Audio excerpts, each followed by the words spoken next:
कलयुग में अपने सनातन धर्म में इतने देवी देवता होते हुए फिर भी अपने यहाँ दुर्गा जी, शंकर जी, हनुमान जी, राम जी, कृष्ण जी, इतने 33 कोटि के देवता, लेकिन हमारे सनातन धर्मी आज के समय में एक ऐसे मुसलमान की पूजा भगवान मान करके करते हैं जो भारत में आक्रमण करके अपने सनातन धर्म की हजारों बहु बेटियों की इज्जत लूटने वाला, जो अपने सनातन धर्म के हजारों बहु बेटियों का इज्जत लूटने वाला ऐसे मुस्लिम के यहाँ जाकर के पूजा करते हैं और सनातन धर्म को मानने वाले ही वहाँ चढ़ोतरी करते हैं। करोड़ों रुपया महीना जाता है चढ़ोतरी, और वो चढ़ोतरी जाता कहाँ है? आतंकवादियों के लिए। आप लोग समझ रहे होंगे, वो चढ़ोतरी जाता है सीधे आतंकवादियों के लिए। जब राम जन्मभूमि बनने लगा, सब लोग अपना अपना दान ये कि हम इतना दे रहे हैं, लेकिन उस संस्था के लोगों ने कहा कि ये हिंदू धर्म की संस्था नहीं, हम हिंदू धर्म के मंदिर के लिए क्यों दान दें? उस साईं के बारे में, उसके इतिहास के बारे में पता नहीं है, लेकिन पूजा करते हैं। अरे कम से कम जिसकी पूजा आप करने जा रहे हैं, जिसको भगवान माने, कम से कम उसका इतिहास तो जानो पहले। मैं इस व्यास मंच से आप लोगों से जहां तक भी आवाज जा रही है निवेदन करना चाहूंगा, यदि घर में फोटो लगी होगी तो इतनी टाइम ही जाकर के नाले में फेंक देना उसकी। वो हमारा भगवान नहीं हो सकता, वो हमारा देवता नहीं हो सकता। या तो हम अपने राम, कृष्ण, दुर्गा, शंकर, इन पर विश्वास नहीं है तो उसको पूजे। अब क्यों पूजे? यदि मान लीजिए हम संत मान करके पूजा करें कि वो संत था, चलो थोड़ी देर के लिए यदि हम संत भी मान लें, तो हमारे सनातन धर्म में क्या कम संत हैं? श्री वेद व्यास जी महाराज हम लोगों को 18 पुराण, 6 शास्त्र, 4 वेद देकर के गए। कितने लोगों के यहाँ श्री वेद व्यास जी महाराज का फोटो लगा है, उनकी पूजा करते हैं। कितने लोग श्री वाल्मीकि जी महाराज का कि फोटो घर में लगा करके पूजा करते हैं। उनकी बात तो जाने दो, जब संकल्प का नंबर आता है तो आप अपना किसी ऋषि का गोत्र बताते हैं, किसी ऋषि का ही तो गोत्र बताते हैं। उस ऋषि का खून हमारे शरीर में दौड़ रहा है, क्या उस ऋषि की फोटो आपके घर में है? क्या उस ऋषि का कहीं पर मंदिर है? ये केवल हम सनातन धर्म को बांटने के लिए एक संस्था बनाई गई है। इस सब से हमको बहुत दूर रहना चाहिए। शिव पुराण में एक कथा आती है, एक तारकासुर नाम का दैत्य था, जो वरदान मांग रखा था कि भगवान शिव के वीर के द्वारा उत्पन्न पुत्र के द्वारा ही हमारी मृत्यु हो। भगवान शिव का विवाह हुआ और श्री कार्तिकेय जी महाराज उसका उद्धार किए। इस तारकासुर का जब उद्धार किए तो तारकासुर के 3 पुत्र हुए, तारक, कमलाक्ष और विद्युन्माली। इन तीनों ने बैठ करके बहुत कठिन तपस्या की। इतनी कठिन तपस्या की, ब्रह्मा जी आकर के इनको वरदान देने के लिए आए। तीनों भगवान ब्रह्मा जी से अमृत का वरदान मांगे। ब्रह्मा जी ने कहा हम ही अमर नहीं, तुमको अमृत का वरदान हम कहां से देंगे? तो तीनों ने कहा कि ठीक है, यदि आप हमको अमृत का वरदान नहीं दे सकते तो हम तीनों भाइयों के लिए ऐसे नगर की आप व्यवस्था बनाएं जिसमें जिसको कोई तीनों लोगों में जीत न सके। तारक और कमलाक्ष विद्युन्माली तीनों के लिए ब्रह्मा जी ने स्वर्ण, रजत और लोह का सुंदर नगर का निर्माण करवाया, स्वर्ग में, पृथ्वी पर, आकाश में। और ये तीनों अपने धर्म का पालन करते हुए अपनी संपूर्ण प्रजा का पालन करने लगे। और तीनों की प्रजा हर प्रकार से सुखी थी, संपन्न थी, अपने राजा से हर प्रकार से संतुष्ट थी, और ये अपने धर्म का पूर्ण रूप से पालन भी करते थे। लेकिन दैत्य कुल में जन्म लेने के कारण कभी कभार ये तीनों भाई मिलकर के देवताओं पर आक्रमण करते और देवताओं को स्वर्ग छोड़ करके भागना पड़ता। देवता अमृत पी करके भले ही अमर हैं, लेकिन भय से कांपते हैं। देवताओं ने मिलकर के ब्रह्मा जी से जाकर के प्रार्थना की, निवेदन किया कि महाराज इसको तीनों को आपने वरदान दे दिया और उसके लिए ऐसा नगर का निर्माण करवा दिया कि जिसको कोई जीत नहीं सकता। और वो तीनों मिलकर के जब मन में आता है स्वर्ग पर आक्रमण कर देते, हम लोगों को भागना पड़ता, गुफाओं में छुप करके अपने प्राणों की रक्षा करनी पड़ती। तो ब्रह्मा जी ने कहा, शर्वादेश प्रसन्न चेतस वा कार्य करिष्यति। ब्रह्मा जी ने कहा कि हम तो वरदान दे चुके, हम तो कुछ कर नहीं सकते, आप भगवान शिव की शरण में जाए। सभी देवगण मिलकर के भगवान शिव के शरण में आए कि तारक कमलाक्ष विद्युन्माली से हमारी रक्षा करे। तो भगवान शिव ने देवताओं से कहा, यत्र पुण्यम प्रवर्तेत नाहन्त्यपदै क्वचित्। भगवान शिव ने कहा कि जब तक तीनों अपने धर्म का पालन कर रहे हैं, अपने धर्म पर चल रहे हैं, तब तक उनका वध मैं नहीं कर सकता। हमारे में भी हिम्मत नहीं है, हमारे में भी ताकत नहीं है। तावतेनैव हन्तव्या यावद भक्तिश्च मे। भगवान शिव ने कहा कि जब तक वो हमारी भक्ति कर रहे हैं, जब तक वो अपने धर्म पर चल रहे हैं, तब तक मैं भी उनको मार नहीं सकता।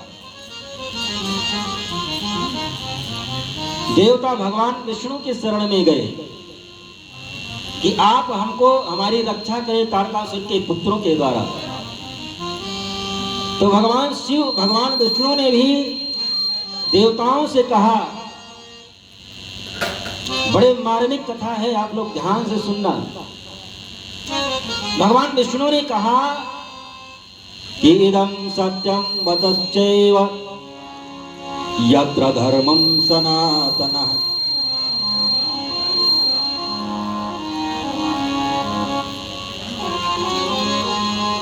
भगवान विष्णु ने कहा कि इदं सत्यं वचश्चैव यत्र धर्मः सनातनः तत्र दुःखं न जायेत सूर्यो दृष्टो यथा तमः। भगवान विष्णु ने कहा कि जिस प्रकार से सूर्य उदय होने पर अंधकार समाप्त हो जाता है,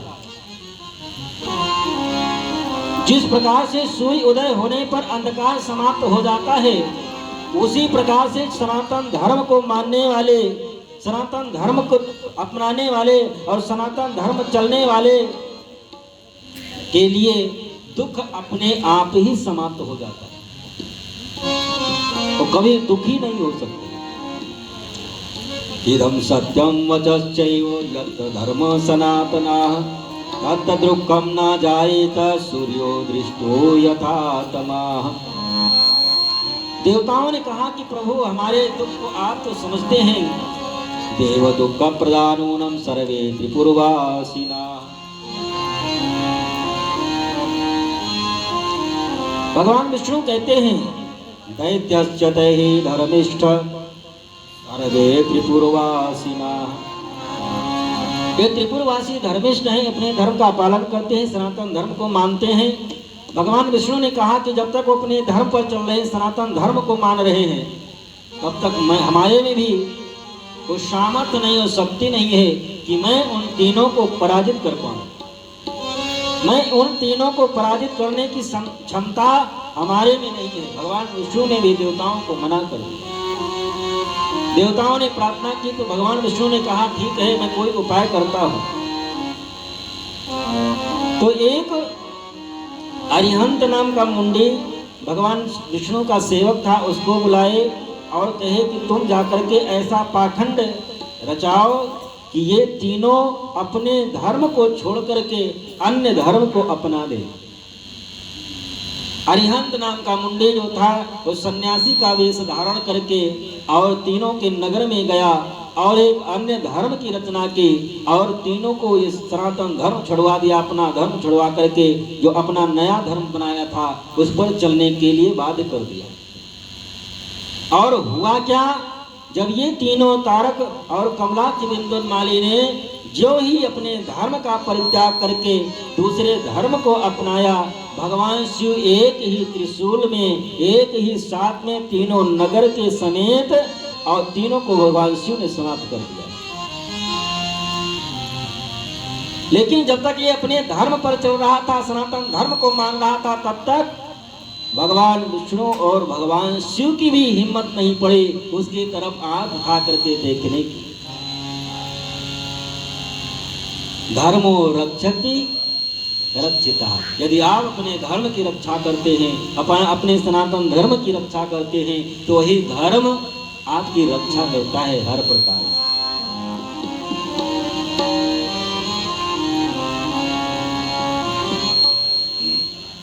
नारद जी कहते हैं कि इस कलयुग में पाखंड ने अपना ऐसा साम्राज्य स्थापित कर लिया है कि इस धरातल पर मृत्यु लोक में कई धर्म का लगता है नामो निशान नहीं रहेगा कुछ दिन के बाद।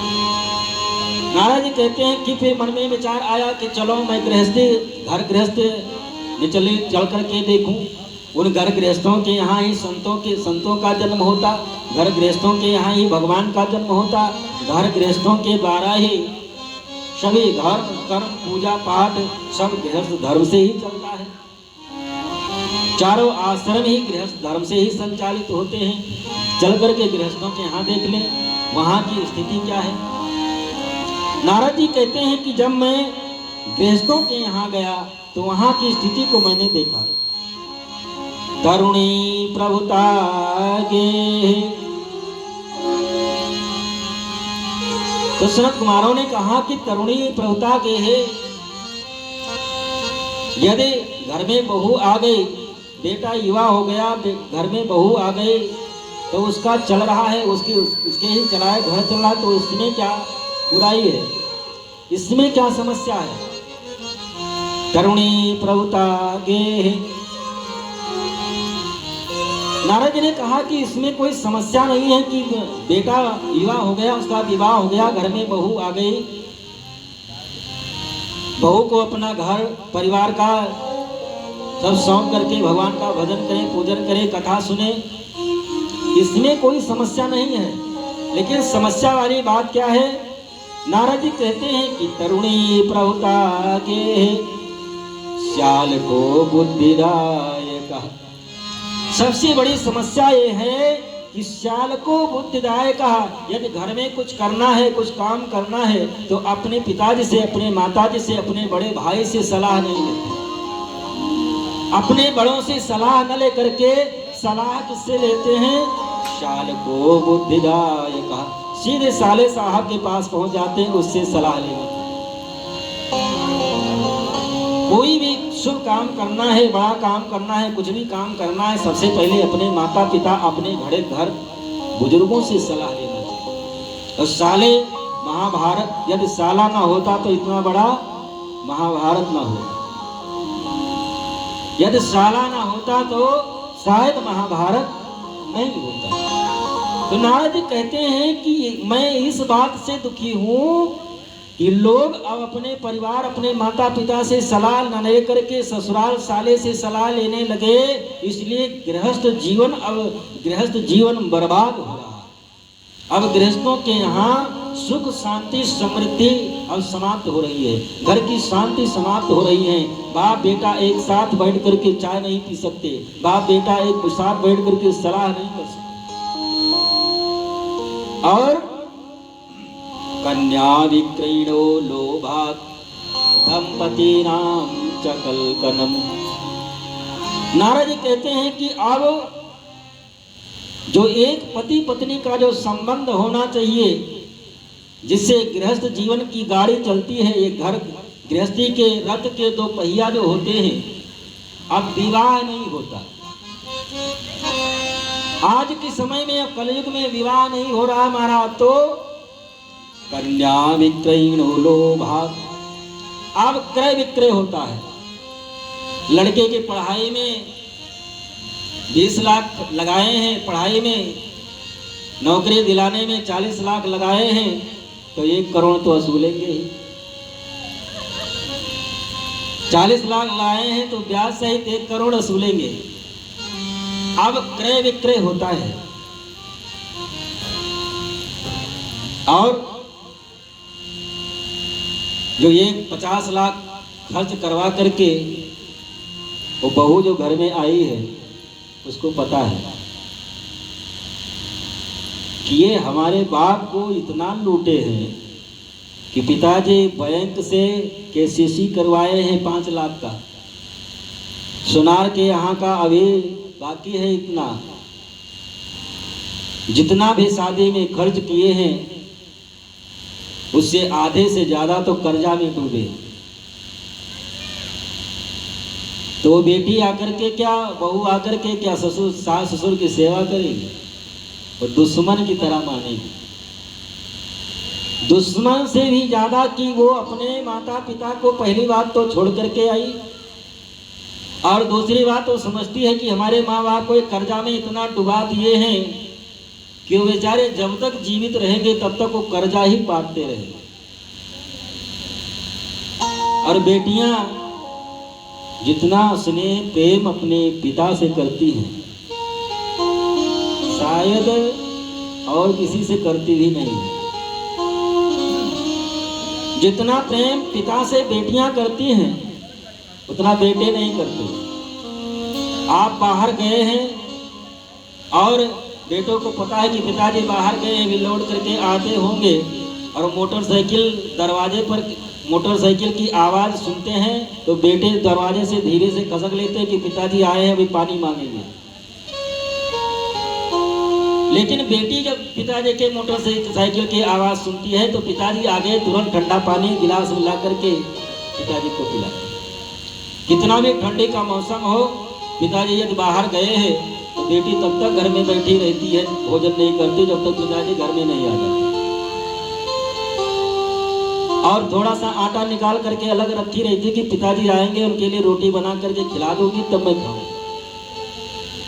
तो वो बेटी जब किसी के घर जाएगी और ये उसके दिमाग में होगा कि हमारे पिता को इतना कर्जा में डुबाए हैं, तो जाकर के क्या सेवा करेगी।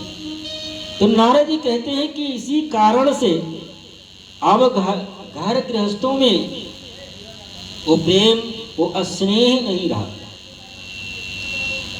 कन्या विक्रयणो लोभात् दंपतीनां च कलकनम। और महाराज अब हमको ये पूर्ण विश्वास हो गया है। शरद कुमारों से नारद जी ने कहा कि हमको ये पूर्ण विश्वास हो गया है कि जो अधर्म का मित्र कलयुग है वो पृथ्वी पर अपना पूर्ण रूप से साम्राज्य जमा लिया है। समत कुमारों ने कहा कि आपको ये कैसे विश्वास हो गया कि अब पूर्ण रूप से अपना साम्राज्य जमा लिया है। तो नारद जी ने कहा, कामिन्या के ससूलिन्या संभवन्ति कला। नारद जी कहते हैं कि अब बहू बेटे अपने बाल को कटाने लगी है, बहू बेटियां अपने बाल को कटवाने लगी हैं। इसलिए अब हमको पूर्ण विश्वास हो गया कि कलयुग इस धरातल पर अपना पूर्ण साम्राज्य स्थापित कर लिया। माताओं बहनों को कभी अपना बाल नहीं कटवाना चाहिए, और जो सुहागिन है उनको तो बाल में कैंची कभी लगवाना ही नहीं चाहिए, नहीं तो पति की आयु छीन होती है। और वैसे भी माताओं बहनों को बाल कटवाना ये बहुत बड़ा अपराध है।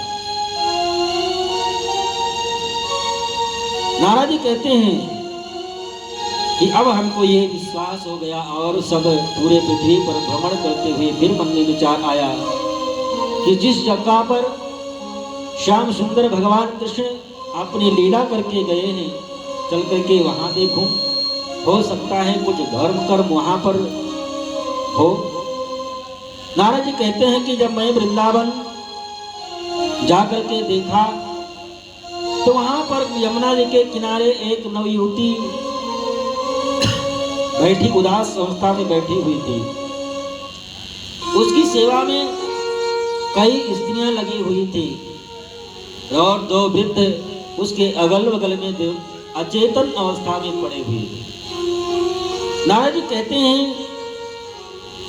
एका तो तरुणी तत्र निकड़ा मानसा वृद्धो दो पतितो सर्वे।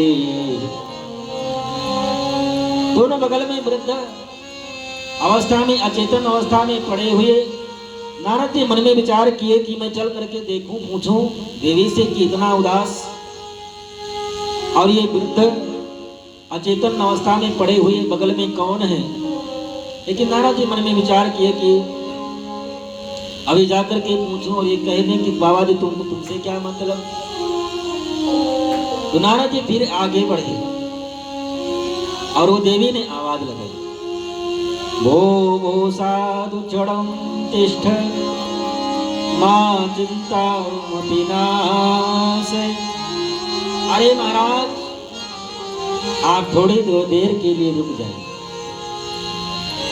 अरे महाराज थोड़ी देर के लिए आप रुक जाए। क्यों? दर्शनम तो लोकस्य सर्वथा गहरम परम। उस देवी ने कहा कि आप ऐसे संतों का दर्शन मात्र ही सभी प्रकार के पापों को विनष्ट करने की शक्ति सामर्थ्य आप ऐसे संतों के दर्शन मात्र से ही। आप कुछ क्षण के लिए हमारे पास में रुक जाए। नारद जी वहां कुछ क्षणों के लिए रुके और उस देवी से परिचय पूछे, देवी आप कौन हैं? आपके बगल में तो ये वृद्ध अवस्था में जो पड़े हुए हैं अचेतन अवस्था में, ये कौन है? आपकी सेवा में ये जो लगी हुई हैं देवियां, ये सब कौन है? उस देवी ने अपना परिचय दिया, अहम भक्ति ऋतिख्यात, मेरा नाम भक्ति देवी है। और ये हमारे दोनों बगल में जो अचेतन अवस्था में वृद्ध अवस्था में पड़े हुए हैं, इमो में तनयो मतो, ये हमारे बेटे हैं। नारद जी कहते हैं कि ऐसा देख करके मैं चकित रह गया कि माँ नवयुवती और बेटे वृद्ध, ये कैसा सामंजस्य। उस देवी ने परिचय दिया कि ये हमारे बेटे हैं दोनों, ज्ञान वैराग्य नामानो, ये ज्ञान और वैराग्य हैं दोनों। तो नारद जी ने कहा कि ये इस अवस्था में कैसे पहुंच गए? आप तो युवा और आपके बेटे वृद्ध। भक्ति देवी ने कहा कि ये कलयुग के प्रभाव से जर्जरित हो गए। काल योगेन जर्जरो, ये कलयुग के प्रभाव से, कलि के प्रभाव से ये वृद्धावस्था को प्राप्त हो गए, क्योंकि अब इनको मानने वाला कोई इस धरातल पर नहीं रहा। और हमारी सेवा में जो ये देवियां लगी हैं, ये सब गंगादि सहितश्चेम मतसेवार्थ समागतः, हमारी सेवा में गंगा यमुना सरस्वती ये सभी तीर्थ नदियां हैं जो हमारी सेवा में लगी हुई हैं। भक्ति देवी अपना परिचय देती हैं कि मेरा केवल मैं वृंदावन में जब आए, वृंदावनम पुनः प्राप्य नवीन स्वरूपिणी, वृंदावन में आई तो मैं इस स्वरूप को प्राप्त हुई, क्योंकि वृंदावन में भक्ति को मानने वाले हैं। भक्ति देवी नारद जी से प्रार्थना करने लगी कि महाराज कि ज्ञान वैराग्य जो हमारे बेटे हैं इनका उद्धार कैसे हो। ये कलयुग जब इतना दुष्ट है, इतना क्रूर है, तो राजा परीक्षित ने इसको छोड़ क्यों दिया, मार क्यों नहीं दिया था। नारद जी ने कहा कि देवी आप क्यों घबराती हैं, आप तो ऐसे हैं कि आप नीच के घर में भी चली जाएं तो भगवान को वहां भी जाना पड़ता है। तव तु भक्ति प्रियो तस्य सत्यम प्राण तो अधिक त्वयाहूतस्तु भगवान यत नीचे गृहेष्वपि। नारद जी ने कहा जो पूर्ण परात्पर पार्वण परमेश्वर परमात्मा भगवान हैं, वो आपको इतना मानते हैं, आप उनके लिए इतना प्रिय हैं कि आप नीच के घर में, नीच से ही नीच घर में चली जाएं तो वहां पर भी परमात्मा को जाना पड़ता है। और आप क्यों परेशान हो रही हैं। नारद जी ने कहा कि कलयुग को राजा परीक्षित ने इसलिए छोड़ दिया, कलयुग में सब अवगुण ही नहीं है, उसको केवल एक गुण देख करके राजा परीक्षित ने उसको छोड़ दिया। कौन सा?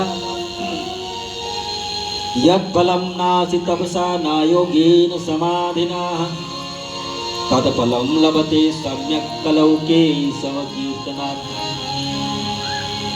नारद जी कहते हैं कि अन्य युगों में जो हजारों वर्ष बैठ करके कठिन तपस्या से जो फल प्राप्त होता है, जो हजारों यज्ञ करने से जो पुण्य प्राप्त होता है, अनेक प्रकार से जो धर्म कर्म पूजा पाठ बताए गए करने से जो फल प्राप्त होता है, तो कलयुग में केवल तत्फलम लभते सम्यक कलौ केशव कीर्तनात्। वो फल केवल भगवान का संकीर्तन करने मात्र से ही प्राप्त हो जाता है, वो फल केवल भगवान की कथा सुनने मात्र से ही प्राप्त हो जाता है। कलयुग के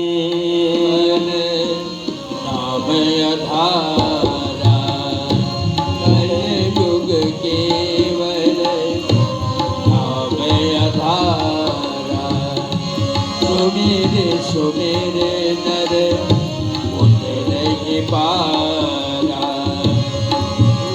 सुमेरे नर उतर नहीं पारा।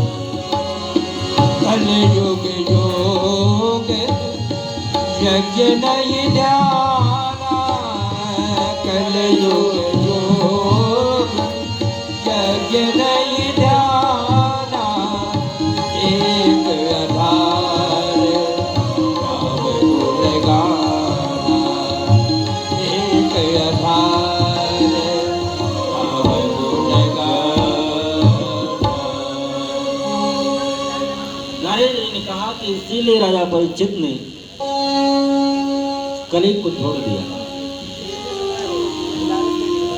नारद जी ज्ञान वैराग को जागृत करने के